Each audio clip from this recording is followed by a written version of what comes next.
ಇವತ್ತಿನ ಕಾಲದಲ್ಲಿ ರಿಲೇಶನ್ಶಿಪ್ಸ್ ಯಾಕೆ ವರ್ಕ್ ಮಾಡ್ತಿಲ್ಲ? ಈ ವಿಡಿಯೋನ ನೀವು ನೋಡಕ್ ಬಂದಿದ್ದೀರಾ ಅಂದರೆ ಎಲ್ಲೋ ಯಾವುದೋ ಒಂದು ಕಡೆ ನಿಮ್ಮ ರಿಲೇಶನ್ಶಿಪ್ಪು ವರ್ಕ್ ಆಗಿಲ್ಲ. ಇದರ್ ರಿಲೇಶನ್ಶಿಪ್ಗೆ ಎಂಟ್ರಾಗಿ ಏನಾಯಿತು ಅಂತಾನೆ ಗೊತ್ತಾಗದೆ ಬಿಟ್ಬಿಟ್ಟಿದ್ದೀರಾ, ಅಥವಾ ರಿಲೇಶನ್ಶಿಪ್ಪು ಎಷ್ಟೇ ಕಷ್ಟಪಟ್ಟರೂ ಸರಿ ಹೋಗ್ತಿಲ್ಲ ಅಂತ ಆಚೆ ಬಂದಿದ್ದೀರಾ. ಇನ್ ಎನಿ ಕೇಸ್, ಇವತ್ತು ಏನು ಮಾಡೋದು, ಏನಕ್ಕೆ ಹಿಂಗಾಗ್ತಿದೆ ಅಂತ ಈ ವಿಡಿಯೋದಲ್ಲಿ ನಾವು ಅರ್ಥ ಮಾಡ್ಕೊಳ್ಳೋಣ. ನನ್ನ ಹೆಸರು ರೋಹಿಣಿ. ನಾನು ಒಂದು relationship coach and self love expert. ನಾನಿವತ್ತು ಇವತ್ತಿನ ಜನ್ರೇಷನಲ್ ರಿಲೇಶನ್ಶಿಪ್ಸು ಯಾಕೆ ವರ್ಕ್ ಆಗ್ತಿಲ್ಲ ಅಂತ ನಿಮ್ಮ ಜೊತೆ ಈ ವಿಡಿಯೋದಲ್ಲಿ ಮಾತಾಡ್ತಾ ಇದ್ದೀನಿ. ಇವತ್ತಿನ ಜನ್ರೇಷನಲ್ಲಿ ಏನಕ್ಕೆ ರಿಲೇಶನ್ಶಿಪ್ ವರ್ಕ್ ಆಗ್ತಿಲ್ಲ? ಇದಕ್ಕೆ ತುಂಬಾ ರಿಯಾಲಿಟಿ ಚೆಕ್ಸ್ ಬೇಕಾಗಿದೆ. ಅದು ನೀವು ಅನ್ಕೋತಾ ಇರ್ಬೋದು ನಿಮ್ಮದೇ ತಪ್ಪು ಅಂತ, ಆದರೆ ತುಂಬ ವಿಷಯದಲ್ಲಿ ನಿಮ್ಮದು ತಪ್ಪಾಗಿರಲ್ಲ. ನಾವು ಇವತ್ತಿನ ವಿಡಿಯೋದಲ್ಲಿ 4 ಪಾರ್ಟ್ಸಲ್ಲಿ ಮಾತಾಡ್ತೀವಿ. ಒಂದು, ಹೆಲ್ತಿ ರಿಲೇಶನ್ಶಿಪ್ ಯಾಕೆ ಕಷ್ಟ ಇವತ್ತಿನ ಜನ್ರೇಷನ್ಗೆ. ಎರಡನೇದು, ನಮ್ಮ ಪ್ರೀವಿಯಸ್ ಜನ್ರೇಷನ್, ನಿಮ್ಮ ಪೇರೆಂಟ್ಸು ಅಥವಾ ಸೊಸೈಟಿ ನಿಮ್ಮ ರಿಲೇಶನ್ಶಿಪ್ ಇವತ್ತು ಹೆಂಗೆ ಪ್ಲೇ ಆಗ್ತಿದೆಯೋ ಅದರಲ್ಲಿ ಏನು ರೋಲ್ ಪ್ಲೇ ಮಾಡಿದ್ದಾರೆ. ಟಾಕ್ಸಿಕ್ ರಿಲೇಶನ್ಶಿಪ್ ಪ್ಯಾಟರ್ನ್ಸ್ನ ನಮ್ಮ ಜನ್ರೇಷನಲ್ಲಿ ತುಂಬಾ ನಾರ್ಮಲೈಸ್ ಆಗೋಗಿದೆ. ಅದನ್ನು ಹೆಂಗೆ ಸ್ಪಾಟ್ ಮಾಡೋದು, ಅದನ್ನು ಹೆಂಗೆ ಕಂಡುಹಿಡಿಯೋದು.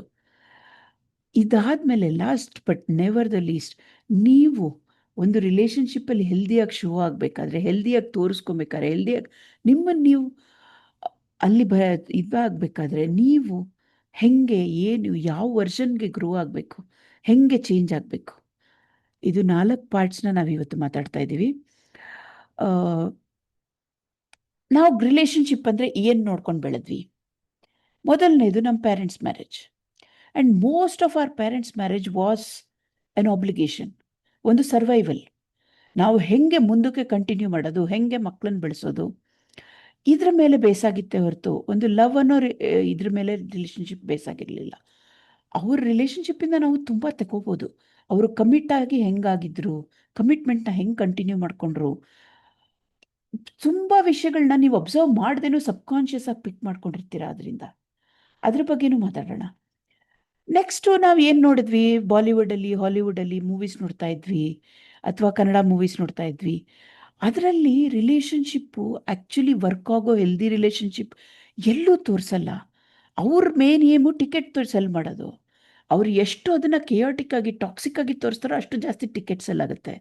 ಸೊ ಅವ್ರು ತೋರಿಸ್ತಿದ್ದಿದ್ದು ವರ್ಷನ್ ಆಫ್ ರಿಲೇಶನ್ಶಿಪ್ ಒಂದು ಹೆಲ್ದಿ ರಿಲೇಶನ್ಶಿಪ್ ಅಂತ ಅಂದ್ಕೊಳ್ಳಬೇಡಿ ಯಾವ ಇದ್ರಲ್ಲೂ. ಸೋಷಿಯಲ್ ಮೀಡಿಯಾನಲ್ಲಿ ರೀಲ್ ಸ್ಕ್ರೋಲ್ ಮಾಡ್ತಾ ಇರ್ತೀರಾ, ಯಾರ್ದೋ ಕಪಲ್ ರೀಲ್ ಬರುತ್ತೆ, ಓ ಎಷ್ಟು ಕ್ಯೂಟ್ ಆಗಿದ್ದಾರೆ, ಎಷ್ಟು ಚೆನ್ನಾಗಿದ್ದಾರೆ, ನನಗೂ ಹಿಂಗೆ ಬೇಕು ಅನ್ಕೋತೀರಾ. ಆದರೆ ಅದು ನಿಜವಾದ ರಿಲೇಶನ್ಶಿಪ್ ಅಲ್ಲ, ಅದು ಅವ್ರು ಆ್ಯಕ್ಟಿಂಗ್ ಮಾಡ್ತಾ ಇರೋದು, ಅಥವಾ ಅವರು ಪರ್ಫೆಕ್ಟ್ಲಿ ಕ್ಯೂರೇಟೆಡ್ ಮೂಮೆಂಟ್ಸ್ನ ನಿಮಗೆ ತೋರಿಸ್ತಾ ಇರೋದು. ಅದು ಅವ್ರ ನಿಜ ಜೀವನನೂ ಹಂಗೆ ನಡೀತಿರಲ್ಲ. ಅದನ್ನ ಇಟ್ಕೊಂಡು ಬೇಸಾಗಿಟ್ಕೊಂಡು ನಿಮ್ಮ ರಿಲೇಶನ್ಶಿಪ್ಪು ಹಿಂಗೆ ನಡಿಬೇಕು ಅಂದ್ಕೊಂಡ್ರೆ ನೀವು ನಿಮ್ಮನ್ನು ನೀವು ಸಕ್ಸಸ್ಸಿಗೆ ಸೆಟ್ ಮಾಡ್ಕೊಳ್ತಾ ಇಲ್ಲ. ಇವತ್ತು ನೀವು ರಿಲೇಶನ್ಶಿಪ್ಗೆ, ಡೇಟಿಂಗ್ ವರ್ಲ್ಡ್ಗೆ ಹೆಂಗೆ ಎಂಟರ್ ಆಗ್ತಾ ಇದ್ದೀರಾ? Mostly through dating apps. Dating apps ಒಂದು ಹ್ಯೂಮನ್ ಕನೆಕ್ಷನ್ನ ಒಂದು ಗೇಮ್ ಮಾಡ್ಕೊಂಡು ಕೂತ್ಬಿಟ್ಟಿದೆ. ಅದು ರಿಲೇಶನ್ಶಿಪ್ನ ನಾರ್ಮಲೈಸ್ ಮಾಡೋಕ್ಕಾಗ್ತಾ ಇಲ್ಲ. ಏನೇನೋ ಹೊಸ ಟರ್ಮ್ಸು, ಸಿಚುಯೇಷನ್ಶಿಪ್, ಬ್ರೆಡ್ ಕ್ರಮಿಂಗು, ಗೋಸ್ಟಿಂಗ್, ಇದೆಲ್ಲ ಟಾಕ್ಸಿಕ್ ಟರ್ಮ್ಸು. ಇದನ್ನೆಲ್ಲ ನಾರ್ಮಲೈಸ್ ಮಾಡ್ಕೊಂಡು ಹೋಗ್ಬಿಡ್ತಾ ಇದ್ದೀವಿ ನಾವು. ಆದರೆ ಸೊಸೈಟಿ ಆ ಟಾಕ್ಸಿಸಿಟಿನ ಅಕ್ಸೆಪ್ಟ್ ಮಾಡ್ಕೊಂಡ್ಬಿಡ್ತಾ ಇದ್ದೀವಿ. ಬೇಕಿಲ್ಲ, ಆ ಟಾಕ್ಸಿಸಿಟಿನ ಅಕ್ಸೆಪ್ಟ್ ಮಾಡ್ಕೊಳ್ಬೇಕಾಗಿಲ್ಲ. ಅದನ್ನು ಐಡೆಂಟಿಫೈ ಮಾಡಿ ತೆಗಿಬೇಕೇ ಹೊರತು ಅಕ್ಸೆಪ್ಟ್ ಮಾಡ್ಕೊಂಡು ಸುಮ್ಮನಾಗಿ ಮುಂದಕ್ಕೆ ಹೋದರೆ ಅದರಿಂದ ನಿಮ್ಮ ಮೆಂಟಲ್ ಹೆಲ್ತ್ಗೆ ಪ್ರಾಬ್ಲಮ್ ಆಗುತ್ತೆ. ಒಂದು ಹೆಲ್ದಿ ಕಮ್ಯುನಿಕೇಷನ್ ಅಂದ್ರೇನು, ಒಂದು ಬೌಂಡ್ರಿ ಹೆಂಗೆ ಸೆಟ್ ಮಾಡೋದು, ಒಂದು ಎಮೋಷನ್ಸ್ನ ಹ್ಯಾಂಡಲ್ ಹೆಂಗೆ ಮಾಡೋದು, ಮೊದಲು ನಿಮ್ಮದು ಆಮೇಲೆ ಬೇರೆಯವ್ರದ್ದು, ಇದನ್ನೆಲ್ಲ ಯಾರಿಗೂ ಹೇಳ್ಕೊಡ್ತಾ ಇಲ್ಲ. ಇದೆಲ್ಲ ಗೊತ್ತಿಲ್ಲದೇನೆ ಒಂದು ರಿಲೇಶನ್ಶಿಪ್ನ ನ್ಯಾವಿಗೇಟ್ ಮಾಡೋದು, ಮ್ಯಾಪ್ ಇಲ್ದೇನೆ ಯಾವುದೋ ಡೆಸ್ಟಿನೇಷನ್ಗೆ ಹೋಗ್ತೀನಿ ಅಂತ ಬ್ಲೈಂಡಾಗಿ ಹೋದಂಗೆ. ನಿಮಗೂ ಅದಕ್ಕೂ ಏನು ಒಂದು ಕನೆಕ್ಷನ್ನೇ ಇಲ್ದೇನೆ ಬ್ಲೈಂಡಾಗಿ ಹುಡುಕ್ದಾಗ ಏನಾಗುತ್ತೆ? ಸಿಗತ್ತಾ ಏನಾದರೂ ಡೆಸ್ಟಿನೇಷನ್ ನಮಗೆ? ಖಂಡಿತ ಸಿಗಲ್ಲ. ಈಗ ನಮ್ಮ ಪೇರೆಂಟ್ಸ್ ಜನ್ರೇಷನಲ್ಲಿ ಏನಾಗ್ತಿತ್ತು, ಅವರು ಎಲ್ಲದಕ್ಕೂ ಪ್ರಪಂಚನ ಬ್ಲೇಮ್ ಮಾಡಿದ್ರು. ನಾನಿವತ್ತಿರೋ ಸಿಚುವೇಶನ್ಗೆ ಇನ್ಯಾರೋ ಕಾರಣ ಅಂದರು. ಅಡ್ಜಸ್ಟ್ ಮಾಡ್ಕೊಂಡು ಹೋಗೋಣ ಅಂದರು, ಕಾಂಪ್ರಮೈಸ್ ಮಾಡ್ಕೊಂಡು ಹೋಗೋಣ ಅಂದರು. ಕಾಂಪ್ರಮೈಸು ಮಾಡ್ಕೊಂಡು ಹೋಗೋದು ನಮ್ಮನ್ನು ನಾವು ಕುಗ್ಗಿಸ್ಕೋತಾ ಇದ್ದೀವಿ ಅನ್ನೋದನ್ನ ಅರ್ಥನೇ ಮಾಡ್ದೇನೆ ಮಾತಾಡಿದ್ರು. ಎಲ್ಲದಕ್ಕೂ ಹುಡುಗರಾದರೆ ನೀವು ಹಿಂಗೆ ಬಿಹೇವ್ ಮಾಡಬೇಕು, ಹುಡುಗಿ ಆದರೆ ನೀವು ಹಿಂಗೆ ಬಿಹೇವ್ ಮಾಡಬೇಕು, ಇಬ್ಬರೂ ನಿಮ್ಮನ್ನು ನೀವು ಕಾಂಪ್ರಮೈಸ್ ಮಾಡ್ಕೊಳ್ಳೋ ಥರ ಮಾಡಿದ್ರು. ಆ ರಿಲೇಷನ್ಶಿಪ್ಪಲ್ಲಿ ನೀವು ಒರಿಜಿನಲ್ ಆಗಿ ನಾನಿದು ಅಂತ ತೋರಿಸ್ಕೊಳ್ಳೇಬಾರ್ದು. ಆ ಥರ ವಾಲ್ಸ್ನ ಕ್ರಿಯೇಟ್ ಮಾಡಿ ರಿಲೇಷನ್ಶಿಪ್ನ ಮೇಂಟೈನ್ ಮಾಡಿದ್ರು ಅವರು. ಆದರೆ ಬೈ ದ ಎಂಡ್ ಅವರು ಒಂದು 20-30 ಇಯರ್ಸ್ ರಿಲೇಷನ್ಶಿಪ್ಪಲ್ಲಿ ಒಳಗಡೆ ಹೋಗೋತ್ತಿಗೆ ಆ ರಿಲೇಷನ್ಶಿಪ್ ಫುಲ್ಲು ಟಾಕ್ಸಿಕ್ ಆಗಿ ಹೋಗ್ಬಿಡ್ತಿತ್ತು. ಆ ಟಾಕ್ಸಿಸಿಟಿಲಿ ಇಬ್ಬರು ಒಬ್ರನ್ನೊಬ್ರನ್ನ ಹೇಟ್ ಮಾಡೋಕ್ಕೆ ಶುರು ಮಾಡ್ತಿದ್ರು. ಅವರು ಒಂದು ಫೈಟ್ ಆಗಲಿ, ಒಂದು ಇದಾಗಲಿ ಏನೂ ಸರಿಯಾಗಿ ಹ್ಯಾಂಡಲ್ ಮಾಡ್ತಾ ಇರಲಿಲ್ಲ. ಇಫ್ ನಿಮ್ಮ ಮನೇಲಿ ನಿಮ್ಮ ಪೇರೆಂಟ್ಸು ಇದನ್ನು ಬಿಟ್ಟು ಬೇರೆ ಥರ ಇದ್ದರು, ಲವ್ವಿಂಗ್ ಆಗಿದ್ದರು, ಚೆನ್ನಾಗಿದ್ರು ಅಂದರೆ congratulations, you had a very healthy relationship. ಅದನ್ನು ನೀವು ಮಾಡೆಲ್ ಮಾಡ್ಕೊಂಡು ನಿಮ್ಮ ರಿಲೇಷನ್ಶಿಪ್ನ ನೀವು ಸರಿ ಮಾಡ್ಕೊಳ್ಬೋದು. ಬಟ್ 70-80% ಆಫ್ ಅಸ್ ನಮಗೆ ಈ ಥರ ರಿಲೇಷನ್ಶಿಪ್ನ ನೋಡೋಕ್ಕೆ ಸಿಗಲಿಲ್ಲ ಮನೆಯಲ್ಲಿ. ನಮಗೆ ಸಿಕ್ಕಿದ್ದು ಟಾಕ್ಸಿಕ್ ರಿಲೇಷನ್ಶಿಪ್. ನಾವು ಬೇಕೋ ಬೇಡ ಮನಸ್ಸಲ್ಲಿ ಅನ್ಕೋತೀವಿ ನಮ್ಮ ಪೇರೆಂಟ್ಸ್ ಥರ ನಾವು ಆಗಬಾರ್ದು ಅಂತ. ಆದರೆ ಅದು ನಾವು ಬೇಡ ಅಂತಂದ್ರೂ ಸಬ್ಕಾನ್ಷಿಯಸ್ ಆಗಿ ನಮ್ಮ ತಲೆಯಲ್ಲಿ ಬೇಕಾದಷ್ಟು ಅದೆಲ್ಲ ತುಂಬಾ ಕೂತಿರುತ್ತೆ. ಅದು ಇದರಿಂದ ನಾವು ಏನೇನು ಕಲ್ತ್ಕೊಂಡಿದ್ದೀವಿ, ಇನ್ನೊಬ್ಬರ ಜೊತೆ ಒಂದು ರಿಲೇಷನ್ಶಿಪ್ಪಲ್ಲಿ ಕಮ್ಯುನಿಕೇಟ್ ನಾವು ಹೆಂಗೆ ಮಾಡಬೇಕು, ಹೆಂಗೆ ನಾವು ನಮ್ಮನ್ನು ನಾವು ಎಕ್ಸ್ಪ್ರೆಸ್ ಮಾಡಬೇಕು, ನಮಗೇನು ಬೇಕು ಏನು ಬೇಡ ಅನ್ನೋದನ್ನ ಒಂದು ಹೆಲ್ದಿ ವೇಲಿ ಹೆಂಗೆ ಎಕ್ಸ್ಪ್ರೆಸ್ ಮಾಡೋದು, ಹೆಂಗೆ ತೋರಿಸ್ಕೊಳ್ಳೋದು. ಒಂದು ಫೈಟ್ ಬಂದರೆ ಅಥವಾ ಒಂದು ಡಿಸ್ಅಗ್ರಿಮೆಂಟ್, ಅದನ್ನ ಫೈಟ್ ಅಂತಲೂ ಕರೆಯೋದು ಬೇಡ, ಒಂದು ಡಿಸ್ಅಗ್ರಿಮೆಂಟ್ ಬಂದರೆ ಅದನ್ನ ಫೈಟಾಗಿ ಕನ್ವರ್ಟ್ ಮಾಡ್ದೇನೆ ಒಂದು ಹೆಂಗೆ ಅವ್ರ ಜೊತೆ ನಾವು ಹಂಚ್ಕೊಳ್ಳೋದು, ನಾವಿಬ್ಬರೂ ಸೇರಿಕೊಂಡು ಆ ಪ್ರಾಬ್ಲಮ್ನ ಹೆಂಗೆ ಸಾಲ್ವ್ ಮಾಡೋದು, ನಂದೇ ತಪ್ಪಾಯಿತು ಒಂದು ಈಗೋ ಬರದೇ ಇದ್ದಂಗೆ ಅಪಾಲಜೈಸ್ ಹೆಂಗೆ ಮಾಡ್ಕೊಳ್ಳೋದು. ನಾವು ಒಂದು ಪಾರ್ಟ್ನರ್ಶಿಪ್ ಅಂತ ಶುರು ಮಾಡಿದಾಗ ಅದನ್ನು ಫಸ್ಟ್ ಸೈನ್ ಆಫ್ ಟ್ರಬಲಲ್ಲಿ ಬಿಟ್ಟು ಓಡೋಗೋದು ಬಿಟ್ಬಿಟ್ಟು ಅದನ್ನ ಹೆಂಗೆ ನಿಂತು ಫೇಸ್ ಮಾಡೋದು, ಒಂದು ರೆಸ್ಪಾನ್ಸಿಬಿಲಿಟಿ ಹೆಂಗೆ ತಗೊಳ್ಳೋದು, ಒಂದು ಅಕೌಂಟಬಿಲಿಟಿ ಅಂತಂದರೆ ನನ್ನ ಪಾರ್ಟ್ ಇದೆ ಇದರಲ್ಲಿ, ನಾನು ಮಾಡಬೇಕು ಅನ್ನೋ ಒಂದು ಅಕೌಂಟಬಿಲಿಟಿನ ಹೆಂಗೆ ತಗೊಳ್ಳೋದು, ಇದೆಲ್ಲನೂ ಸೇರಿಸಿ ನಿಮ್ಮ ರಿಲೇಷನ್ಶಿಪ್ಪಲ್ಲಿ ಕೆಲಸ ಮಾಡುತ್ತೆ. ರಿಲೇಷನ್ಶಿಪ್ನ ನಾವು ಸ್ಯಾಕ್ರಿಫೈಸ್ ಅಂದ್ಕೊಂಬಿಟ್ಟಿದ್ದೀವಿ, ಆದರೆ relationship is much more than that. But most of the times ಅದು ಸ್ಯಾಕ್ರಿಫೈಸ್ ಇಬ್ಬರು ಸೈಡಲ್ಲೂ, ಹುಡುಗರ ಸೈಡಲ್ಲೂ ಸ್ಯಾಕ್ರಿಫೈಸ್ ಆಗುತ್ತೆ, ಹುಡುಗಿರ ಸೈಡಲ್ಲೂ ಸ್ಯಾಕ್ರಿಫೈಸ್ ಆಗುತ್ತೆ. ಅದು ಯಾವಾಗ ಹಂಗಾದಾಗ ಇಬ್ಬರು ಒಬ್ರನ್ನೊಬ್ರನ್ನ ಹೇಟ್ ಮಾಡೋಕ್ಕೆ ಶುರು ಮಾಡ್ತೀವಿ. ಇದನ್ನು ಸೋಷಿಯಲ್ ಮೀಡಿಯಾ ನಿಮ್ಗೇನು ಹೆಲ್ಪ್ ಮಾಡ್ತಿಲ್ಲ. ನೀವು ಯಾವಾಗ ಒಂದು ರಿಲೇಷನ್ಶಿಪ್ಪಿಂದ ಆಚೆ ಬಂದ್ರಿ ಅಂತ ನಿಮ್ಮ ಆಲ್ಗೊರಿದಮ್ ಗೊತ್ತಾಗ್ತಿದೆಯೋ ತಕ್ಷಣ ನಿಮ್ಮ feed is full of, if you are a boy or a man, ನಿಮ್ಮ feed is full of girls ಹಿಂಗೆ ಅವ್ರು ಹಿಂಗೆ ಇವ್ರು ಹಾಗೆ. If you are a girl, ನಿಮ್ಮ ಫೀಡ್ ಇಸ್ ಫುಲ್ ಆಫ್ ಹುಡುಗ್ರು ಹಿಂಗೆ. ಎರಡೂ ಕಡೆನೂ ಒಳ್ಳೆಯವರು ಕೆಟ್ಟವರು ಎಲ್ಲ ಇದ್ದಾರೆ, ಯಾರೂ ಇಲ್ಲ ಅಂತ ನಾವು ಅಂತ ಇಲ್ಲ. ಆದರೆ ಅದನ್ನು ಜನರಲೈಸ್ ಮಾಡಿ ಅದನ್ನು ಗ್ಲೋರಿಫೈ ಮಾಡೋದು ಬೇಡ ಅಲ್ವಾ. ಎರಡು ಕಡೆನೂ ಒಳ್ಳೆ ಜನ ಇದ್ದಾರೆ, ಆದರೆ ಅವ್ರಿಗೆ ಯಾಕೆ ಒಳ್ಳೆ ಪಾರ್ಟ್ನರ್ ಸಿಗ್ತಾ ಇಲ್ಲ, ಯಾಕೆ ಒಂದು ರಿಲೇಷನ್ಶಿಪ್ನ ಸಸ್ಟೈನ್ ಮಾಡೋಕ್ಕಾಗ್ತಿಲ್ಲ. ಈ ಥರ ನಾವು ನಮ್ಮ ಥಿಂಕಿಂಗ್ನ ಸೋಷಿಯಲ್ ಮೀಡಿಯಾ ಚೇಂಜ್ ಮಾಡೋಕ್ಕೆ ಬಿಡ್ತಾ ಇದ್ದೀವಿ.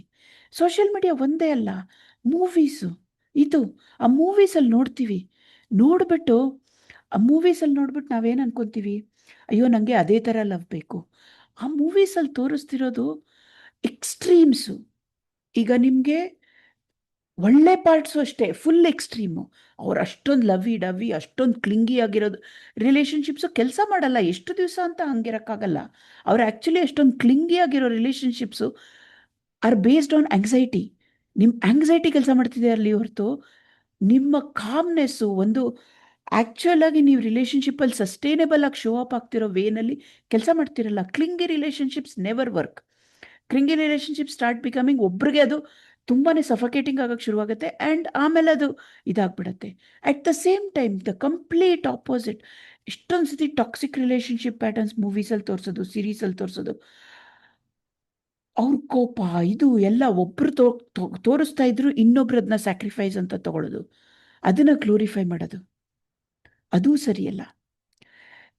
ಎಷ್ಟೋ ಟಾಕ್ಸಿಕ್ ಪ್ಯಾಟರ್ನ್ಸ್ ಡೆವಲಪ್ ಆಗಿಬಿಟ್ಟಿದೆ ಇವತ್ತಿನ ಇದರಲ್ಲಿ ರಿಲೇಷನ್ಶಿಪ್ ಡೈನಾಮಿಕ್ಸಲ್ಲಿ. ಸಿಂಪಲ್ ಟರ್ಮ್ಸ್ ತಗೊಳ್ಳಿ, ಇವತ್ತಿನ ಡೇಟಿಂಗ್ ಟರ್ಮ್ಸ್: ಗೋಸ್ಟಿಂಗ್, ಸಿಚುವೇಶನ್ಶಿಪ್ಪು. ಸಿಚುವೇಶನ್ಶಿಪ್ಪಲ್ಲಿ ಇಬ್ರು ಒಂದು ಅಂಡರ್ಸ್ಟ್ಯಾಂಡಿಂಗಿಂದ ಬರ್ತೀರ ಒಟ್ಟಿಗೆ, ನಮಗೆ ಎಮೋಷನ್ಸ್ ಇನ್ವೆಸ್ಟ್ ಮಾಡೋದು ಬೇಡ. ಆದರೆ ಅಷ್ಟು ಸಿಂಪಲ್ ಅಲ್ಲ ಹ್ಯೂಮನ್ ಡೈನಾಮಿಕ್ಕು, ಅಷ್ಟು ಈಸಿ ಅಲ್ಲ ಹ್ಯೂಮನ್ ಎಮೋಷನ್ಸು ನೆಗ್ಲೆಕ್ಟ್ ಮಾಡೋಕ್ಕೆ. ಹ್ಯೂಮನ್ ಎಮೋಷನ್ಸ್ ಆಟೋಮ್ಯಾಟಿಕ್ಲಿ ಬರುತ್ತೆ specially when you are spending lot of time with each other. ನೀವು ಒಬ್ರೊಬ್ರ ಜೊತೆ ಇಷ್ಟೊಂದು ಟೈಮ್ ಸ್ಪೆಂಡ್ ಮಾಡ್ತಾ, ಒಬ್ರೊಬ್ರ ಜೊತೆ ಇಷ್ಟೊಂದು ಕನೆಕ್ಟ್ ಆಗ್ತಾ ಇನ್ ಡಿಫ್ರೆಂಟ್ ಲೆವೆಲ್ಸ್ ಇದ್ದಾಗ ಎಮೋಷನ್ಸ್ ಬರೋದು ಸಹಜ. ಅದನ್ನು ಅವಾಯ್ಡ್ ಮಾಡ್ತೀನಿ, ಪೂರ್ತಿ ತೆಗೆದುಬಿಡ್ತೀನಿ ಅನ್ನೋಕ್ಕಾಗಲ್ಲ. ಹಾಗೆ ನಾವು ಯಾವಾಗ ಸ್ಟಾರ್ಟ್ ಮಾಡಿದಾಗ ಇಬ್ಬರಲ್ಲೊಬ್ರು ಅಥವಾ ಇಬ್ಬರು most of the times emotionally involve ಆಗೇ ಆಗ್ತೀವಿ. ಬಟ್ ಅದನ್ನು ನೆಗ್ಲೆಕ್ಟ್ ಮಾಡ್ತೀವಿ, ಅವಾಯ್ಡ್ ಮಾಡ್ತೀವಿ. ಇದೆಲ್ಲದರಿಂದ ನಮ್ಮನ್ನು ನಾವು ಕುಗ್ಗಿಸ್ಕೋತಾ ಇದ್ದೀವಿ ಒಂಥರ, ಗೊತ್ತಾ? ಸೊ ಪ್ಯಾಟರ್ನ್ಸ್ನ ಹೆಂಗೆ ಐಡೆಂಟಿಫೈ ಮಾಡೋದು? Early relationship patterns. ಈಗ ನೀವೊಂದು ರಿಲೇಷನ್ಶಿಪ್ಗೆ ಎಂಟರ್ ಆಗಿದ್ದೀರಾ, it's been a few weeks, ಎಲ್ಲ ಚೆನ್ನಾಗಿದೆ ಅನ್ನಿಸ್ತಾ ಇದೆ. ಬಟ್ ಅದು ಮುಂದಕ್ಕೆ ಹೋಗಿ ಪ್ರಾಬ್ಲಮ್ ಆಗಬಾರ್ದು ಅಂತಂದರೆ ಏನೇನು ಐಡೆಂಟಿಫೈ ಮಾಡ್ಬೋದು ಅಂತ ಕೆಲವು ಪ್ಯಾಟರ್ನ್ ಡಿಸ್ಕಸ್ ಮಾಡೋಣ, ಎಲ್ಲನೂ ಅಲ್ಲ. ಇನ್ಕನ್ಸಿಸ್ಟೆನ್ಸಿ. ಕನ್ಸಿಸ್ಟೆನ್ಸಿ ಅಂದರೆ ನಾನಿಲ್ಲಿ ಒಂದು ಹೇಳ್ತೀನಿ, ಮೂರೊತ್ತು ಮಾತಾಡೋದು ಕನ್ಸಿಸ್ಟೆನ್ಸಿ ಅಲ್ಲ. ಇದನ್ನು ನಾವು ತುಂಬ ಮಿಸ್ಟೇಕ್ ಮಾಡ್ಕೊಳ್ತೀವಿ. ನಾನು ಬೆಳಗ್ಗೆ ಗುಡ್ ಮಾರ್ನಿಂಗ್ ಕಳಿಸಿದ್ದೆ, ನೀ ಕಳಿಸ್ಲಿಲ್ಲ. ನಾ ಗುಡ್ ನೈಟ್ ಹೇಳಿದೆ, ನೀನು ರಿಪ್ಲೈಯೇ ಮಾಡಲಿಲ್ಲ. ಅದಂಗೆ ಮಲ್ಕೊಂಡ್ಬಿಟ್ಟೆ ನೀನು, ಮನೆಗೆ ಹೋಗ್ಬಿಟ್ಟೆ, ನಿದ್ದೆ ಬಂದುಬಿಡ್ತು, ಮಲ್ಕೊಂಡ್ಬಿಟ್ಟೆ. ಈ ರೀಲ್ಸ್ ನಾನು ಎಷ್ಟು ನೋಡ್ತೀನಿ ಗೊತ್ತಾ ಸೋಷಿಯಲ್ ಮೀಡಿಯಾನಲ್ಲಿ. ಟಾಕ್ಸಿಕ್ ಎಕ್ಸ್ಪೆಕ್ಟೇಷನ್ಸ್ ಇವೆಲ್ಲ ಒಂದು ರಿಲೇಷನ್ಶಿಪ್ಪಿಂದ. ಒಬ್ಬರು ಕನ್ಸಿಸ್ಟೆಂಟಾಗಿ ಶೋ ಮಾಡ್ತಿದ್ದಾರೆ ಅಂದಾಗ ಅವ್ರ ಬಿಹೇವಿಯರ್ ಚೇಂಜ್ ಆಗಲ್ಲ. ಅವರು ನಿಮಗೆ ದಿನಕ್ಕೆ ಅರ್ಧ ಗಂಟೆನೇ ಕಾಲ್ ಮಾಡ್ತಿರ್ಬೋದು, ಬಟ್ ಅವರು ಎವ್ರಿ ಡೇ ಕಾಲ್ ಮಾಡ್ತಿದ್ದಾರೆ, ಎವ್ರಿ ಡೇ ಚೆಕ್ ಮಾಡ್ತಾ ಇದ್ದಾರೆ, ಎವ್ರಿ ಡೇ ನಿಮ್ಮ ಜೊತೆ ಕನ್ಸಿಸ್ಟೆಂಟಾಗಿ ಶೋ ಅಪ್ ಆಗ್ತಿದ್ದಾರೆ. ನಿಮ್ಗೆ ಯಾವಾಗ ಪ್ರಾಬ್ಲಮ್ಸ್ ಆಗುತ್ತೋ ಆವಾಗ ನಿಮ್ಮ ಜೊತೆ ಇದ್ದಾರೆ, ನಿಮಗೆ ಯಾವಾಗ ಬೇಕು ಅಂತಿರೋ ಆವಾಗ ನಿಮ್ಮ ಜೊತೆ ಇದ್ದಾರೆ. ಅದು ಕನ್ಸಿಸ್ಟೆಂಟ್ ಬಿಹೇವಿಯರ್ ಪ್ಯಾಟರ್ನ್. ಒಂದು ಸತಿ ಅಯ್ಯೋ ನಾನು ಇವತ್ತು ಹಿಂಗೆಲ್ಲ ಮಾಡ್ತೀನಿ, ಇನ್ನೊಂದು ಸತಿ ಅಯ್ಯೋ ನನ್ನ ಕೈಲಿ ಆಗಲ್ಲಪ್ಪ ಅನ್ನೋದು, ಇನ್ನೊಂದು ಸತಿ ಆಂಗ್ಸೈಟಿಯಿಂದ ನಾನು ಕೂಗಾಡೋದು, ಇದಾಡೋದು, ಆ ಥರ ಎಲ್ಲ ಇದ್ದಾಗ ಅದು ಹಾಟ್ ಆ್ಯಂಡ್ ಕೋಲ್ಡ್ ಬಿಹೇವಿಯರ್ ಅಂತೀವಿ. ಈ ಹಾಟ್ ಆ್ಯಂಡ್ ಕೋಲ್ಡ್ ಬಿಹೇವಿಯರಿಂದ ಒಂದು ರಿಲೇಷನ್ಶಿಪ್ಪಲ್ಲಿ ನೀವು ಶೋ ಆದಾಗ ಅದು ಫ್ರಿಕ್ಷನ್ಗೆ ತುಂಬ ಕಾರಣ ಆಗುತ್ತೆ. ಯಾವಾಗ ಈ ಥರ ಒಬ್ಬರು ರಿಲೇಷನ್ಶಿಪ್ಪಲ್ಲಿ ಶೋ ಆದಾಗ ನೀವು ಅದು ಸರಿಯಾಗಿ ಮುಂದಕ್ಕೆ ಕಂಟಿನ್ಯೂ ಆಗೋಕ್ಕಾಗಲ್ಲ. ನೀವು ಒಂದು ರಿಲೇಷನ್ಶಿಪ್ಪಲ್ಲಿ ಸರಿಯಾಗಿ ಶೋ ಅಪ್ ಆಗಬೇಕು ಅಂದರೆ ನೀವು ಒಂದು ಹಾಫ್ ಆನ್ ಅವರ್, 1 ಅವರಿಂದ ಸ್ಟಾರ್ಟ್ ಮಾಡಿದ್ರು ಅದು ಸ್ಲೋ ಆಗಿ ಡೆವಲಪ್ ಆಗುತ್ತೆ, ಅದು ಪ್ರಾಬ್ಲಮ್ ಆಗಲ್ಲ. ಬಟ್ ಕನ್ಸಿಸ್ಟೆಂಟಾಗಿ ಶೋ ಅಪ್ ಆಗೋದು ಕಲ್ತ್ಕೊಳ್ಳಿ. ಕನ್ಸಿಸ್ಟೆಂಟಾಗಿ ಶೋ ಅಪ್ ಆಗೋಣ ಅಪ್ರಿಷಿಯೇಟ್ ಮಾಡೋದು ಕಲ್ತ್ಕೊಳ್ಳಿ. ಸೆಕೆಂಡ್ ಪ್ಯಾಟರ್ನು ಈ ಮೂವೀಸಲ್ಲೆಲ್ಲ ಗ್ಲೋರಿಫೈ ಮಾಡೋದೇನು ಅಂದರೆ ಜೆಲಸಿ ಇಸ್ ಲವ್. ನನ್ನ ಇನ್ನೊಬ್ಬರ ಜೊತೆ ನೋಡಿದ ತಕ್ಷಣ ಜಲಸ್ ಆಗ್ಬಿಡ್ತಾನಪ್ಪ, ನಾನು ಹೋಗಿ ಮಾತಾಡ್ತೀನಿ. ಅಥವಾ ಅವರು ಅವಳು ನನ್ನ ಡಿ ಎಮ್ಮಲ್ಲಿ ಬೇರೆ ಯಾರು ಹುಡುಗಿರಿದ್ರೆ ನೋಡ್ಬಿಟ್ಟು ಡಿಲೀಟ್ ಮಾಡು ಅಂತಾಳೆ, ಹಂಗೂ ಎಲ್ಲ ಇರತ್ತಾ? ಜಲಸಿನ ಲವ್ ಅಂತ ಅನ್ಕೊಂಡ್ಬಿಡ್ತೀವಿ. ಜಲಸಿ ಲವ್ ಅಲ್ಲ. ಒಂದು ಪೊಸೆಸಿವ್ನೆಸ್ ಬರುತ್ತೆ, ಅದೂನು when you are consistent with someone after a long time. ಶುರು ಮಾಡಿದ ತಕ್ಷಣ ಜಲಸಿ, ಪೊಸೆಸಿವ್ನೆಸ್ ಎಲ್ಲ ಬಂದ್ಬಿಡಲ್ಲ. ಮೋಸ್ಟ್ ಆಫ್ ದ ರಿಲೇಷನ್ಶಿಪ್ಸ್ ಇವತ್ತು ನಿಜ ಹೇಳಬೇಕು ಅಂತಂದರೆ ಆ್ಯಕ್ಚುಲಾಗಿ ಡೆವಲಪ್ ಆಗಿರೋ ರಿಲೇಷನ್ಶಿಪ್ಸೇ ಅಲ್ಲ. Whether it is love or whether it is jealousy or whether it is anything that you are doing, you are performing. ಹೀಗೆ ಇರಬೇಕು ಅಂತ ಒಂದು ಆಪೋಸಿಟ್ ಸೈಡಿಂದ ಎಕ್ಸ್ಪೆಕ್ಟೇಷನ್ ಇದೆಯಲ್ಲ, ಅದಕ್ಕೆ ನಾನು ಪರ್ಫಾರ್ಮ್ ಮಾಡ್ತಾ ಇದ್ದೀನಿ. ನಾನೇ ಅಲ್ಲ. ಆ ಪರ್ಫಾರ್ಮೆನ್ಸು ತುಂಬ ದಿವಸ ಹೋಗಲ್ಲ. ಮ್ಯಾಕ್ಸಿಮಮ್ 1 ವರ್ಷ 2 ವರ್ಷ ಆಗ್ಬೋದು. ಆಮೇಲೆ ಫ್ರಸ್ಟ್ರೇಷನ್ ಶುರುವಾಗ್ಬಿಡತ್ತೆ. ಆ frustration will turn into a lot more different things and it will turn toxic. Long ಟರ್ಮಲ್ಲಿ ಟಾಕ್ಸಿಕ್ ಆಗೋಕ್ಕಿಂತ ಇವತ್ತು ಈ ಪ್ಯಾಟರ್ನ್ಸ್ನ ಐಡೆಂಟಿಫೈ ಮಾಡೋದು ಬೆಟರ್. ಕಾನ್ಸ್ಟೆಂಟಾಗಿ ಕಾನ್ಫ್ಲಿಕ್ಟ್ ಇದ್ದರೆ ಅದನ್ನ ಪ್ಯಾಷನ್ ಅಂದ್ಕೊಳ್ಳೋದು. ಕಾನ್ಸ್ಟೆಂಟ್ ಕಾನ್ಫ್ಲಿಕ್ಟ್ ಪ್ಯಾಷನ್ ಅಲ್ಲ. Constant conflict is your inability to not solve the problems in a meaningful way. Your inability to not understand ಆ ಪ್ರಾಬ್ಲಮ್ನ ನಾವು ಒಂದು ಮೀನಿಂಗ್ಫುಲ್ಲಾಗಿ ಸಾಲ್ವ್ ಮಾಡ್ಬೋದು ಅನ್ನೋದು. ರಿಯಲ್ ರಿಲೇಷನ್ಶಿಪ್, ಹೆಲ್ದಿ ರಿಲೇಷನ್ಶಿಪ್ ನಾನು ಹೇಳಬೇಕು ಅಂತಂದರೆ ಏನು ಗೊತ್ತಾ, it doesn't look anything like you see in movies. It doesn't look anything like you see and scroll in reels. ಅದು at times boring, not at times, many times boring ಅನ್ಸುತ್ತೆ. ಯಾಕೆ ಹೇಳಿ, every single moment you expect excitement in a relationship. ಹಂಗೆ life ನಡೆಯಲ್ಲ. ಆ expectation ಇಟ್ಕೊಂಡು ಯಾವಾಗ ನೀವು ರಿಲೇಶನ್ಶಿಪ್ ಎಂಟರ್ ಆಗ್ತೀರಾ, that is your own pattern, you need to correct. ಆವಾಗ ರಿಲೇಶನ್ಶಿಪ್ ವರ್ಕ್ ಆಗಲ್ಲ. Because excitement first 3 weeks 4 weeks 3 months ತನಕನೇ ಇರ್ಬೋದು. ಆದರೆ ಆಮೇಲೆ ಅದೇ ಎಕ್ಸೈಟ್ಮೆಂಟ್ ಎಕ್ಸ್ಪೆಕ್ಟ್ ಮಾಡ್ತೀರಾ. ಅದು ಯಾವಾಗ ಡಿಪ್ ಆಗೋಯ್ತೋ ರಿಲೇಶನ್ಶಿಪ್ ಸರಿ ಇಲ್ಲ ಅಂದ್ಕೊಂಡ್ಬಿಡ್ತೀರಾ. ಅದನ್ನು ಒಂದು ಸ್ಟೇಬಲ್ ಸ್ಟೇಜ್ಗೆ ಹೋಗೋಕ್ಕೆ ಬಿಡಲ್ಲ. ಏನೇನೋ ಟರ್ಮ್ಸ್ ಹಾಕಿ ಇದು ಹಿಂಗಾಗೋಗಿದೆ ಹಂಗಾಗೋಗಿದೆ ನಾನು ಇದು ಮಾಡ್ತೀರಾ. ಇನ್ನೂ ಒಂದು ಲಾಸ್ಟ್ ಪ್ಯಾಟರ್ನ್ ನೋಡ್ಬೇಕಂತಂದ್ರೆ, ಅಡ್ಜಸ್ಟ್ ಮಾಡ್ಕೋತಿಲ್ಲ ಅನ್ನೋ ಕಂಪ್ಲೇಂಟು ಎರಡೂ ಸೈಡಲ್ಲೂ ಇದೆ. ಹುಡುಗರಲ್ಲೂ ಇದೆ, ಹುಡುಗಿರಲ್ಲೂ ಇದೆ. ಅಡ್ಜಸ್ಟ್ ಮಾಡ್ಕೋತಿಲ್ಲ, ಅಡ್ಜಸ್ಟ್ ಮಾಡ್ಕೊಂಡವರೇ ಒಳ್ಳೆ ಪಾರ್ಟ್ನರ್ ಅನ್ನೋದು ನಮ್ಮ ಪೇರೆಂಟ್ಸ್ ಜನ್ರೇಷನಿಂದ ಬಂದಿರೋ ಟಾಕ್ಸಿಕ್ ಪ್ಯಾಟರ್ನು. ಅಡ್ಜಸ್ಟ್ ಮಾಡ್ಕೊಂಡ್ರೇ ಒಳ್ಳೆ ಪಾರ್ಟ್ನರ್ ಅಲ್ಲ, ಕಮ್ಯುನಿಕೇಟ್ ಮಾಡಿ ಆ ಪ್ರಾಬ್ಲಮ್ನ ಸಾಲ್ವ್ ಮಾಡಿಕೊಂಡ್ರೆ ಒಳ್ಳೆ ಪಾರ್ಟ್ನರ್ ಇತ್ತು. ಅಡ್ಜಸ್ಟ್ ಮಾಡಿಕೊಂಡ್ರೆ ಒಳ್ಳೆ ಪಾರ್ಟ್ನರ್ ಅನ್ನೋದನ್ನ ಇವತ್ತು ಆ ಅಂಡರ್ಸ್ಟ್ಯಾಂಡಿಂಗ್ನ ಬಿಟ್ಬಿಡಿ. ಈಗ ಇದಾದ್ಮೇಲೆ ಇನ್ನೂ ಒಂದು ಲಾಸ್ಟ್ ಪಾಯಿಂಟ್ ಮಾತಾಡ್ಬೇಕು ನಾನು.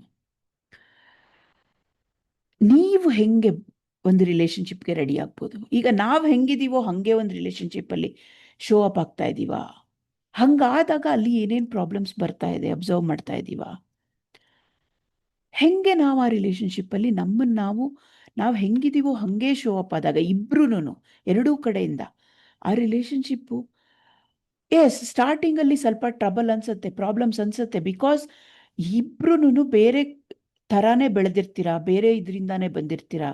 ಆ ಪ್ರಾಬ್ಲಮ್ಸ್ನ ಕಮ್ಯುನಿಕೇಟ್ ಮಾಡಿ ಐರನ್ ಔಟ್ ಮಾಡಿಕೊಂಡು ಮುಂದುವರೆದಾಗ ಒಂದು ಒಳ್ಳೆ ಹೆಲ್ದಿ ರಿಲೇಶನ್ಶಿಪ್ ಡೆವಲಪ್ ಆಗುತ್ತೆ. ಆ ಡೆವಲಪ್ ಆಗಿದ್ದ ಹೆಲ್ದಿ ರಿಲೇಶನ್ಶಿಪ್ಪು ಎಷ್ಟೇ ವರ್ಷಾನುವರ್ಷ ಆದ್ರೂ ಅದರದ್ದು ಅಟ್ಯಾಚ್ಮೆಂಟ್ ಕಮ್ಮಿ ಆಗಲ್ಲ. ಅಟ್ಯಾಚ್ಮೆಂಟ್ ಕಮ್ಮಿ ಆಗೋ ರಿಲೇಶನ್ಶಿಪ್ಸ್ ಶುರುವಿಂದಾನೇ ಟಾಕ್ಸಿಕ್ ಆಗಿ ಸ್ಟಾರ್ಟ್ ಆಗಿರುತ್ತೆ. ಆದರೆ ಅದು ಟಾಕ್ಸಿಕ್ ಅಂತ ನಾವು ಅದನ್ನ ಐಡೆಂಟಿಫೈ ಮಾಡಿರಲ್ಲ.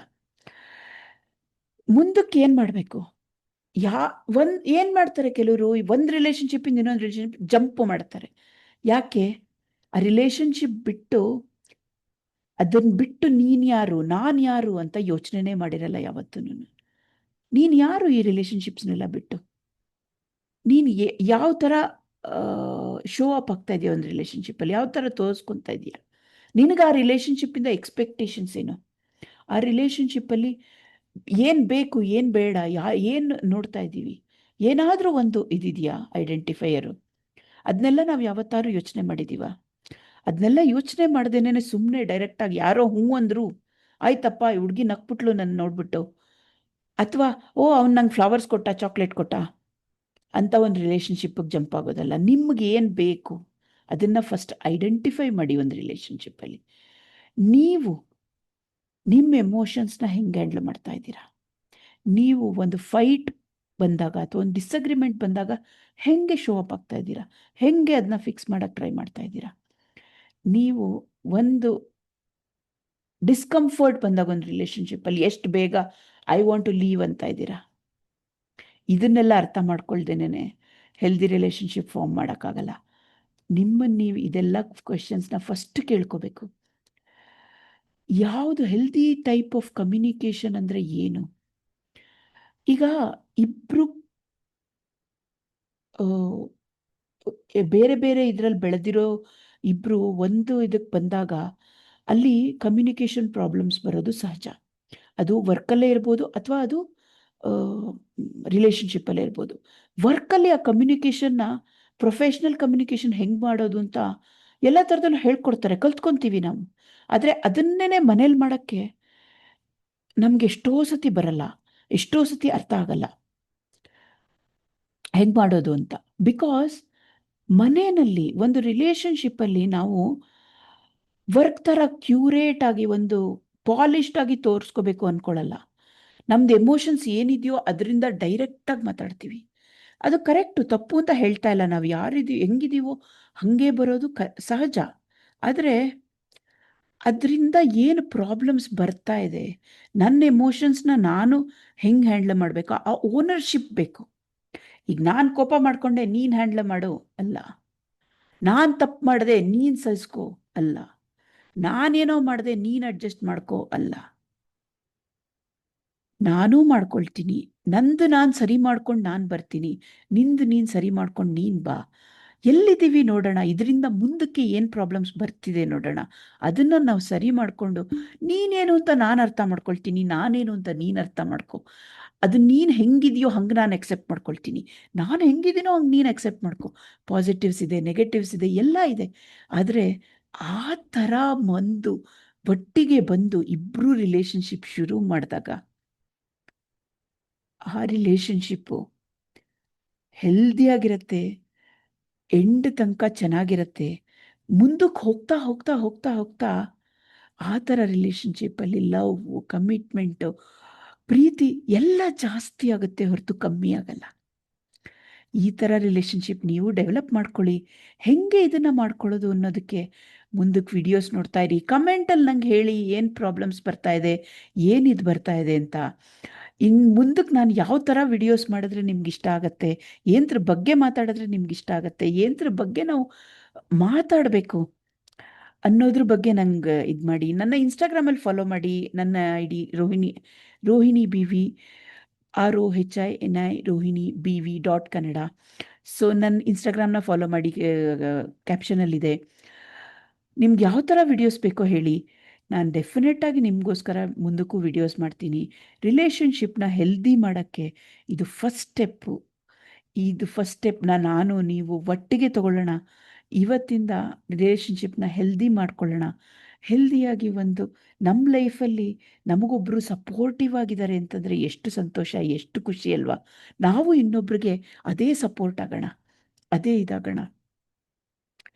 ಇವತ್ತಿಂದ ನಾವು ರಿಲೇಷನ್ಶಿಪ್ನ ನೋಡೋ ರೀತಿನ ಚೇಂಜ್ ಮಾಡ್ಕೊಳ್ಳೋಣ.